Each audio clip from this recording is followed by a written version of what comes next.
Our third value is celebrate each other. And this for me is more about recognizing who we are as individual people, right? I want to celebrate our differences as much as I celebrate our wins and, the birthdays and the anniversaries and the good things that we do.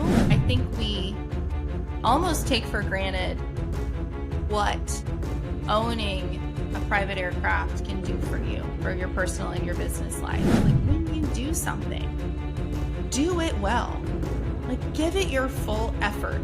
You're not going to win every game. You're not going to get an A on every test. You're certainly going to try hard, and you're certainly going to give it every bit of effort that you can. I think for me, when I'm communicating really well about all of that, it makes things go a lot smoother. They have leadership that they've been working under, and I'm the new kid.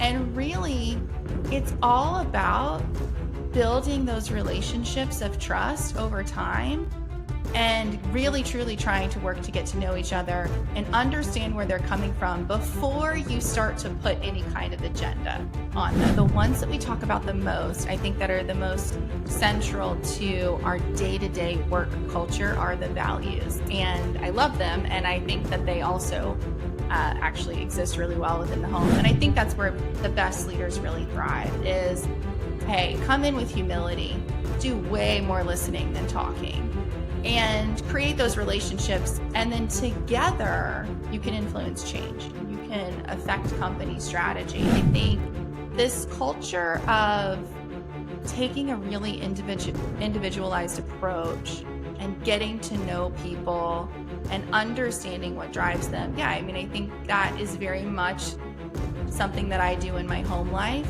that I impress upon my team. We love working with aviators. We love working with people that through the purchase of these aircraft are improving their lives and their businesses, and it's a ton of fun. Over the tenure of our company, we transact everything now up into the ultra long range, large cabin jet space, but we really built our brand and our style around the owner pilot. Jetaviva is also most known for our work in the owner flown space. So we do a lot of large turboprop, light jet, up into the mid-sized category of aircraft. When that was challenged for me was when I took on this role at Jetaviva, and I was encouraged and in fact celebrated for my role as a parent. And it was recognized by the chairman of our company that in fact he felt that would make me a better leader. I lead a dynamic group of very high performing, experienced salespeople, and that requires me to be very emotionally intelligent, to have a really good sensitivity to who they are as individuals and what they uniquely bring to the table. I felt hesitant to share openly about that in my career, right? I was afraid that I would be perceived as too busy, too conflicted, unable to take on enhanced responsibility and additional roles because of my role as a parent. And I think that was just something I believe to be true. Angel Flight is an organization that is comprised of volunteer pilots who give of their time and of their aircraft to fly people predominantly to non-emergency medical appointments.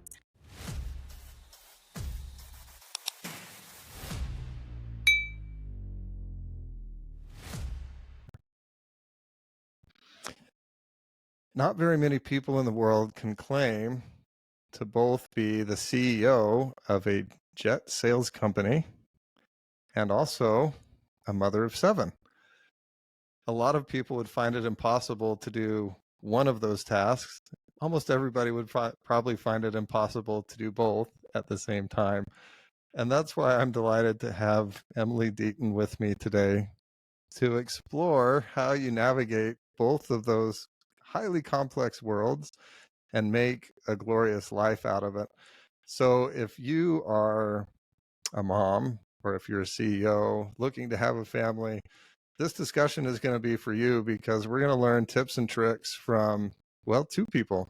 Emily has 7 kids. I have 8.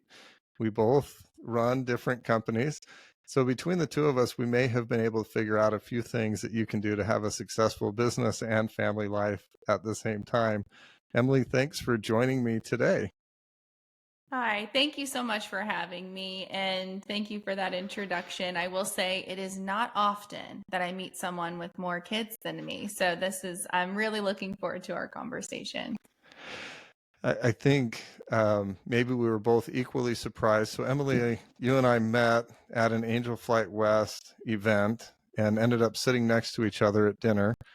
And usually, I'm sure that you're used to by now, if you share how many kids that you have, there's shock and alarm, maybe horror from whoever you're telling. And when you shared that, I thought, aha, I can one up. She's never going to expect that there's going to be that I've got 8. So that was a really fun connection that we have. And that might be a good place to start. I would love to start our conversation talking about Angel Flight West. I'd love to know your involvement. And maybe for anyone listening that doesn't know what that is, I'd love for you to share what Angel Flight West is, why are you involved, and how has that impacted your life? Absolutely. No, thank you for the opportunity. And I love sharing about Angel Flight. And yes, for those that don't know, Angel Flight is an organization that is comprised of volunteer pilots who give of their time and of their aircraft to fly people predominantly to non-emergency medical appointments. What I love about this is that it provides access to healthcare. Normally, you see this for people that live in rural areas that need specific types of medical treatments that are only available at large metropolitan hospitals. And it's difficult for them to get there, especially if they're needing to get there for repeat recurrent care. And so, this network of volunteer pilots enables them to do that. So, we provide equity in healthcare, access to healthcare, and we do it through a volunteer network. So, it's really an amazing thing to be a part of. I've been involved with Angel Flight for just over a year. And it often is surprising to people that I'm a part of an organization that's on the West Coast when I am based in Florida. But I think a lot of that has to do with Jetaviva's original office being in Santa Monica, California, which is where Angel Flight West is headquartered. So we have a long-standing relationship with Angel Flight.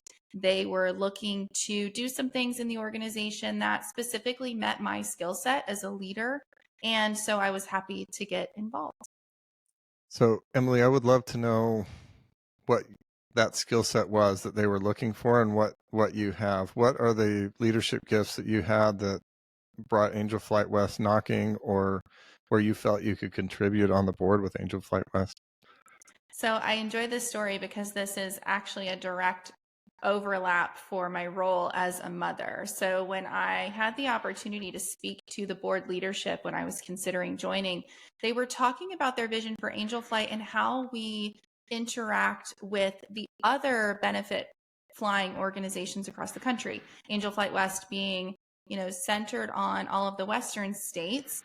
When we have patients that need transportation where we cross those borders and we're interacting and interfacing with either Angel Flight South or Angel Flight Central, we want to continue to improve those relationships, find synergies, whether it be from our back end systems or communication on the front end, et cetera. When we were talking about what that would entail, it came up that not only am I a mother of 7, but I am a mom to a blended family. So a lot of what I do as a parent is in navigating those differences, right? A lot of it is understanding, conflicting need and bringing families together from different backgrounds and how we work together and we create a great family dynamic. And there was such an interesting overlap between my role as a business leader, understanding aviation, but more so my role as a parent in a blended family dynamic and how those strengths and those abilities to navigate those different dynamics and do so with grace to bring people together towards ultimately, a positive outcome were exactly what Angel Flight was looking for at that particular time. So it's always fun for me when I can highlight what I do as a parent and it benefits me in my professional career. And this was an example of one of those instances. I think what I love about that, Emily, and I didn't know that before you just shared it, but is the fact that a lot of people would see having a large family as a real detriment to having a successful career.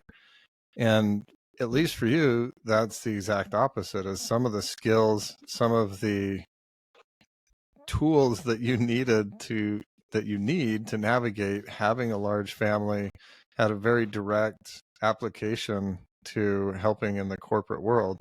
I would love to know if that goes the other way for you as well. Are there things that you've learned working in the corporate world that have worked well in the family, or does it not work in the reverse order?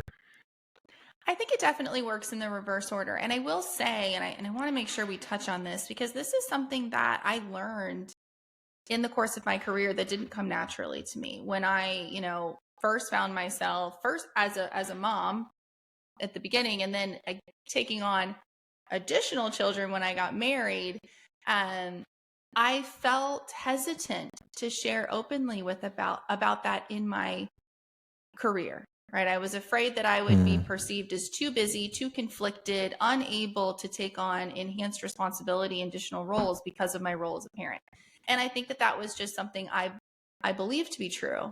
When that was challenged for me was when I took on this role at Jetaviva, and I was encouraged and in fact celebrated for my role as a parent. And it was recognized by the chairman of our company that in fact he felt that would make me a better leader. And that was the first time that the script was flipped for me. And so I think it's very important to me to share that with people that feel perhaps a hesitancy to talk about their personal lives and their role as parents in the workforce, that I don't believe it has to be that way. But to answer your question, yes, I lead salespeople. I lead a dynamic group of very high performing, experienced salespeople, and that requires me to be very emotionally intelligent, to have a really good sensitivity to who they are as individuals and what they uniquely bring to the table. And that's a lot like raising kids, right? You treat your kids as individual people because, as anyone with multiple children knows, they are all completely different. And the way that you raise one has nothing to do with the way that you raise another. And when I take those concepts that I use in the workforce on a daily basis for my team, and I really think about leading my children as individuals, it has a huge impact in the home. So yeah, I think it definitely goes both ways. I love how you talk about each kid having their own unique and different personality and being different, because you're right. And as you were saying that, I was thinking, yeah, and that kid that you know at 13 years old, at 14 is going to be a totally, completely different human. And you're going to have to relearn how to work with him again. I have to imagine that developing those skills and that changing dynamic in your family has helped as you've tried to serve clients with a unique set of needs and motivations for working with you. And so I would love to know, number one, talk a little bit about Jetaviva, the clientele that you serve, what your mission is, and then also how has that navigating that family dynamic, and especially a blended family, that can be very difficult because you're not starting off from day one. They've got to figure out who you are and you figure out who they are. How that experience has helped as you work with a complex client network as well. Yeah, so Jetaviva is a traditional brokerage. We help people buy and sell used aircraft, and Jetaviva has been in business since 2006. So we're coming up on 20 years here in a couple of years. Jetaviva is also most known for our work in the owner flown space. So we do a lot of large turboprop, light jet, up into the mid-size category of aircraft. Now, over the tenure of our company, we transact everything now up into the ultra long range, large cabin jet space. But we really built our brand and our style around the owner pilot. And I think that because we did so, to what you're saying, we take a really personalized, highly consultative, individualized approach to the sales process. It is very much a facet of our team to get to know each one of our clients as individuals, understanding their motivations and their drivers and what they're trying to do with this particular transaction, and then executing for them in the way that best meets those goals and that mission. And we love doing it. We're really passionate about that process. We enjoy it. We love working with aviators. We love working with people that through the purchase of these aircraft are improving their lives and their businesses. And it's a ton of fun. But yes, to your point, I think this culture of taking a really individualized approach and getting to know people and understanding what drives them. Yeah, I mean, I think that is very much something that I do in my home life that I impress upon my team. But also, I found a company with such a great cultural synergy for who I am as a person and the way that Jetaviva behaves as a business, which existed before my tenure with the business. And that's been really fulfilling for me. And I think it's so important to find company cultures that work with who you are and what you're passionate about. But the blended family dynamic you touched on, I think, is singularly different, right? It's a different experience. And it was funny when you were saying that, how, you know, you come into this existing family dynamic of, I mean, I have 5 stepchildren, so they have their own very strong dynamic, and they're getting to know me and my children, and we're trying to figure out how we're all going to work together. But in so many ways, that's what it was like joining the Jetaviva team as the VP of sales. Here I'm coming into this existing organization and this structure. They have a way of working together. They have leadership that they've been working under, and I'm the new kid. And really, it's all about building those relationships of trust over time and really truly trying to work to get to know each other and understand where they're coming from before you start to put any kind of agenda on them. And I think that's where the best leaders really thrive is, hey, come in with humility, do way more listening than talking, and create those relationships. And then together you can influence change. You can affect company strategy, but it's got to start with the relationship first. And we believe that with our clients. And I believe that with my team as well. And of course, you know, that's a byproduct of the way that we are at home. Emily, how do you balance all of the responsibilities that you have as the CEO of Jetaviva, on the board of directors for Angel Flight West, as the board of directors for your family at home? How do you balance those things? I have to imagine that there are moms and dads out there that just struggle. I still struggle to figure out the balance between work and podcast and Angel Flight West and family. How are you doing that? What are the tips and tricks that you can give us from in the trenches? Man, I hope no one's coming to this looking for like the silver bullet of understanding here, but I will give you my best take.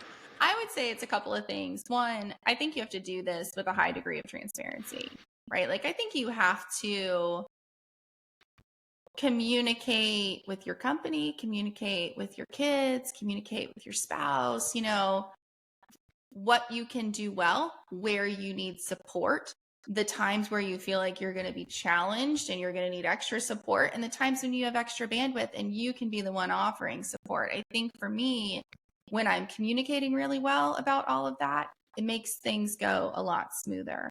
And I will also say, I do truly believe it takes a village. I mean, I am fortunate to live near my family and my husband's family, and my husband works full-time as well, and this enables us to be successful. I mean, we support each other, our family supports us, and I think that really does help us do a lot of different things. But the other thing I would say, just generally speaking, lack of time in many instances is mental more than it is a reality, right? I think you have time for what you're willing to make time for.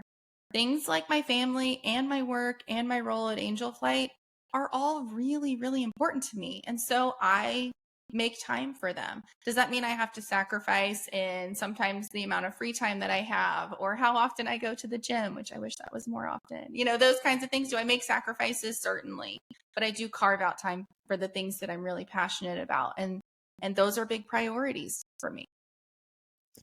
What kind of values are you trying to instill at Jetaviva and at home? What what what is the vision that you have both for the company and for your family? And those can be different things, but I think there's probably going to be some overlap there too. Yeah, no, certainly. You know, I had the opportunity when I first joined Jetaviva, we went through an exercise where we were redefining our company vision, mission, and values. And of those 3, I would say the ones that we talk about the most, I think that are the most central to our day-to-day work culture, are the values. And I love them. And I think that they also actually exist really well within the home. So there's 5. The first is act ethically. That's the foundation. That's the baseline, and it's why it's first. And at home, I'm really big on that with my kids, right? Like, be honest, be truthful, those sort of fundamental things. And yet at the same time, if you don't celebrate them and emphasize them, especially when you're raising teenagers, my goodness, like there's room for those things to slip, right? So we do talk about that at work and at home. The second is a fun one. It's called Be Shockingly Good. I love this one because I love the thought around being shockingly good, disruptively good, good to the point of getting people's attention and surprising them with the level of effort and going above and beyond that you bring to the table every single day. And so I talk to my kids about that as well. Like, when you do something, do it well. Like, give it your full effort. You're not going to win every game. You're not going to get an A on every test, but you're certainly going to try hard, and you're certainly going to give it every bit of effort that you can. So yeah, be shockingly good. Our third value is celebrate each other. And this for me is more about recognizing who we are as individual people, right? I want to celebrate our differences as much as I celebrate our wins and, the birthdays and the anniversaries and the good things that we do. I really want to celebrate who we are as people and appreciate who we are as individual people, because I think it makes us better as a collective. And I feel that way in the home as well. I have 6 girls and 1 boy at home. And yet the 6 girls that we have are all so completely different. And I want them to celebrate those things that make them unique and not try to make themselves like carbon copies of each other. And I think for women, especially, and girls, there's such a culture of comparison. I want to look like every girl in the TikTok video. I want to be like the popular girl at school. And so we talk a lot about being yourself, right? And that's what celebrate each other, that value is all about. The fourth one is deliver on dreams. And that's a big one for our company, which is really about what we do as a business enables people to live out their dreams.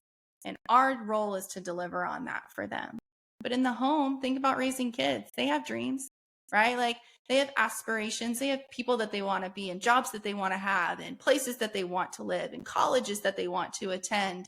And our role as parents is to try to help them deliver on that, right? And then our 5th one is elevate your cool, which is take what it is about you that's uniquely special and let that elevate this brand to the next level. So you look at the people on the Jetaviva team. I mean, we are a just collection of uniquely strong personalities. We have people that are into off-road adventure motorcycling competitions. And there's a girl on our team that does, sharpshooting from horseback and rodeo. And we have many pilots and aviators and parents and just passionate people. And I don't want to squash that in any way. I want them all to be those fascinatingly unique people.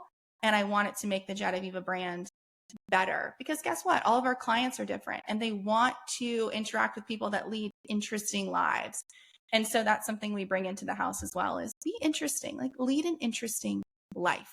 You lead an interesting life, you're going to meet interesting people, and it's going to take you places that you never dreamed possible. So that's the first time I've ever really done that, go through our company values and think about it from the home perspective. But obviously there's quite a bit of overlap there, which is fun. I love those 5 values, and I love the application that you gave to your family there. As you were doing that, I was walking through, just checking myself as a dad. How am I doing with celebrating the individual? How am I doing with making sure that I'm paying attention to their differences? And that can be a unique challenge. But I love those 5 principles. I think that's going to be gold for anyone listening. Whether they need help in their company or in their family, I think you can apply either of those either way. I would love to hear about, I think people look at owning an airplane or owning a private jet as, some people might have the conception that's spoiled. There's no reason anybody should need that. And then I think there's a lot of people that also are like, they dream about that all the time. So I'd love to hear about what is the use and application. Why are people buying a private jet or an expensive airplane? And what is it like for you if that's something that person's been dreaming about for their whole life, to be in that moment of fulfilling on that dream? I would love for you to share an experience or reaction from a client that illustrates that. Yeah, absolutely. And I appreciate this question so much. And obviously, for people that are in this industry, I think we almost take for granted what owning a private aircraft can do for you, for your personal and your business life. But I respect the perspective of folks that perhaps don't understand and see it as an excess, right? As this unnecessary luxury from the outside. But I would encourage people, if they're open to considering it, it's cliche and you hear it said all the time that owning a private jet is like having a time machine. But in so many ways, that's really, really true. I think about high performing leaders and business people who are oftentimes, just like we're discussing now, very involved in their families and they're trying to do it all. And having a tool like this, and I really do think of it as a tool, is something that enables them to be successful both personally, and professionally.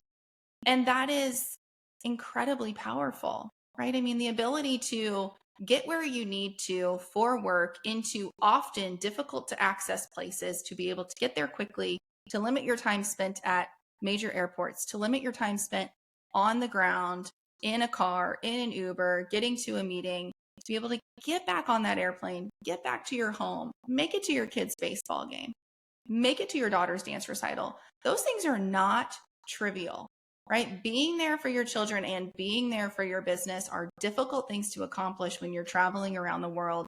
And aviation, specifically business aviation, enables people to do that.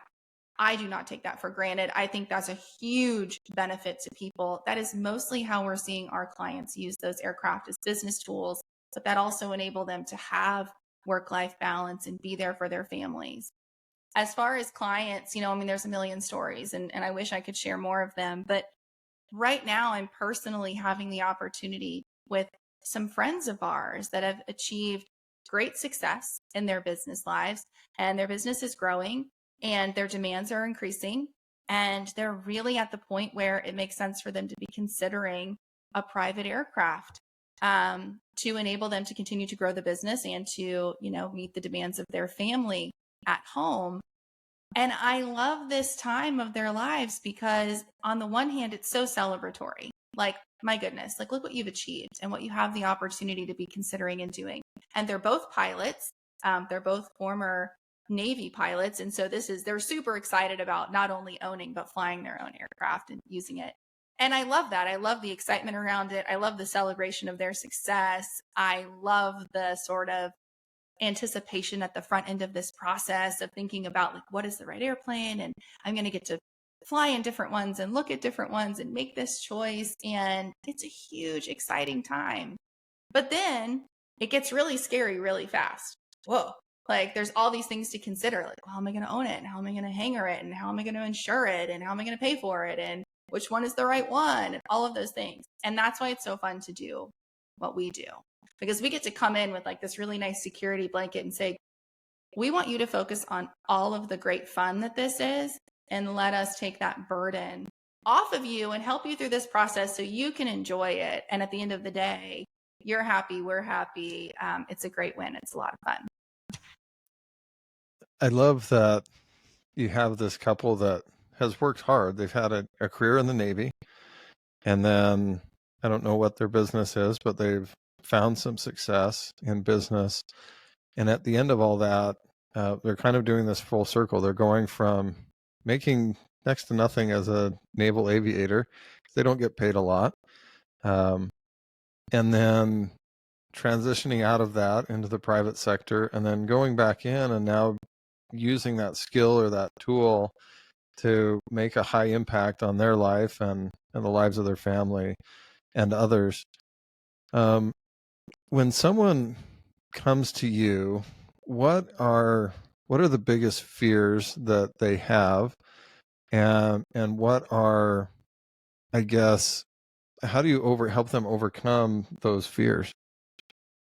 I would say different than like a singular fear. It's generally a sense of overwhelm. And that is what I think gets people stuck, frankly. They appreciate that this is something that would make good sense to them, that this would be an asset to them at home and in business. They want to pursue this, but they feel as though it's just too difficult. They don't even know where to start. And I think you see that in all kinds of aspects of life, that when it's just too overwhelming, the easiest thing to do is to just do nothing, right? To just maintain the status quo. That is more often what we see. The way that we overcome that, frankly, is like we just start breaking this down into very digestible steps, right? Like we just don't try to do everything. Let's start here. Let's address one of the variables. And the variable will be different for each client. Sometimes it's let's address whether or not you want to be financing. Let's talk about tax. Let's talk about operational. Let's talk about mission. And let's just focus on this one singular component, solve that, and then start moving through the process. And we take it one step at a time, and we reduce that feeling of overwhelm, and we focus on those feelings of the goal and the vision and how great this is going to be when we get through this process. And we kind of handhold you all the way through so that it feels less stressful and more of a positive experience. But yeah, I wouldn't say it's a singular fear. It's more just of I don't even know where to begin with this. And so maybe I'll just put this off for another year. Unfortunately, we see that quite a bit, but I would encourage you, if you're at all considering this, and it doesn't have to be Jetaviva, but my goodness, like reach out to someone that specializes in these processes and let them help you kind of just get the ball rolling. And then I think you'll see like how easy it is to continue from there. Emily, you said you have 6 girls. What is your trick for teenage girls? I have 5 girls. We've experienced them being teenagers now with 3 of them. Well, the third one is currently in that phase. We have 2 more coming into it. And there are times, frankly, I'm terrified of what that might mean, because they might be one person one minute, and then the next minute they're completely different. So how are you navigating 6 teenage girls? Oh man. I think, first of all, not always gracefully, although I try. I think it's hard for moms. Like, honestly, I feel like dads have the upper hand here. I just think because I saw something funny online the other day where ultimately we're all just raising tiny versions of ourselves, right? So we earned this. Like this is what we deserve. But I think that's especially true with teenage girls and moms, where they are just trying to find their own sense of independence. They are wanting to be older than they are. And they do that by challenging you and basically everything that you stand for. What it really requires is for me to give up my sense of independence, frankly. I think I do better with them when I'm prepared to give a little. The more like dug in I get and I put my heels in the ground and I say, no, this is the best thing for you, it's my way or the highway, then like I'm basically just asking for conflict, right? When really at the end of the day, I am probably more the problem. So when I'm prepared to let them try and let them fail and let them know, I know usually that they're going to fail.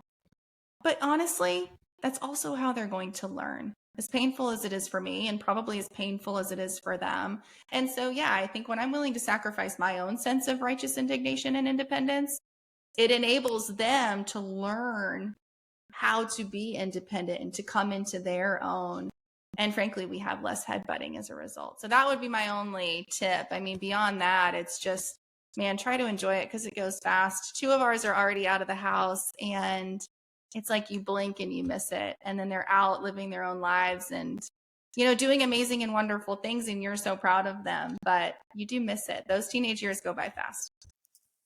Yeah. And I would love to know this too. How has the relationship with the kids that have left the house changed, whether for better or for worse? And how do you navigate that, right? We're going through the process of this year. We'll have 4 of our 8 kids out of the house. So that's a new experience.